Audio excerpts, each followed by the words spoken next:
the alphabet.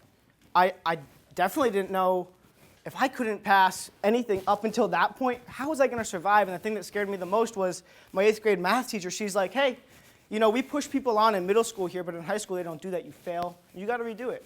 So I sat there for a second as an 8th grader in June where most of my friends are focused on being at the beach and hanging out with each other, and I'm going, well, I might never make it out of high school.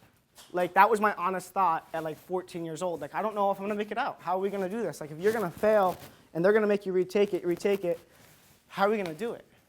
So all summer, I completely ignored it. First day, everybody's like, let's go. Mom's like, let's get our school stuff. So yeah, every year, that's completely exciting, right? I get to go get my new clothes, be up here in my nice little suit. I have to get new shoes, new binders, all of that, new backpack, show my friends, oh my God, this is so sweet. I was always so focused on getting the coolest shoes in the room so people would be distracted by the way that they didn't understand that I couldn't read. I didn't know how many letters were in the alphabet. I didn't know what was going on. The goal every day was to learn one thing. So in 8 periods a day, I've got to figure out if I can learn one thing. And that's not one thing in an entire subject. That's like one math problem itself. Not the equation to figure it out, the one math problem. And I've won the day. That's it. I won. And if I did that, I can come back tomorrow. I can come back tomorrow if I figured out 2 plus 2, for example, as a 15-year-old boy, right? But the fight was, I go to the first day, I go, I'm like, all right, I'm really breaking right now. I'm like, ooh, I'm scared. First thing out of a girl's mouth at my bus stop is, oh, hey, Dylan, are you excited for the new year? I'm like, yeah.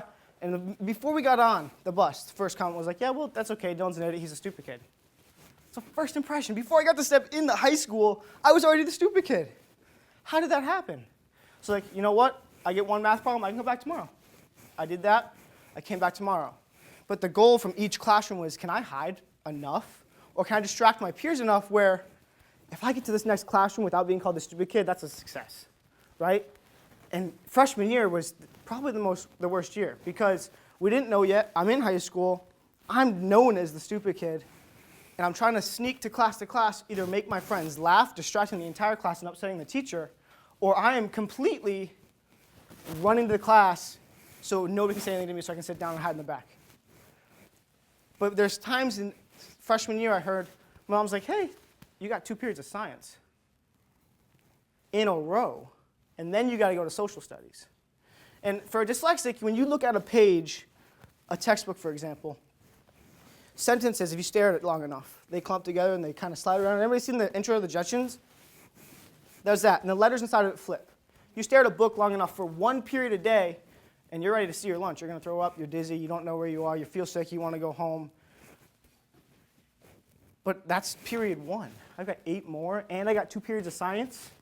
And in social studies, I'll never forget it. There's a girl who said, isn't the Great Wall of China 20 minutes up the road, as in like the Hudson River?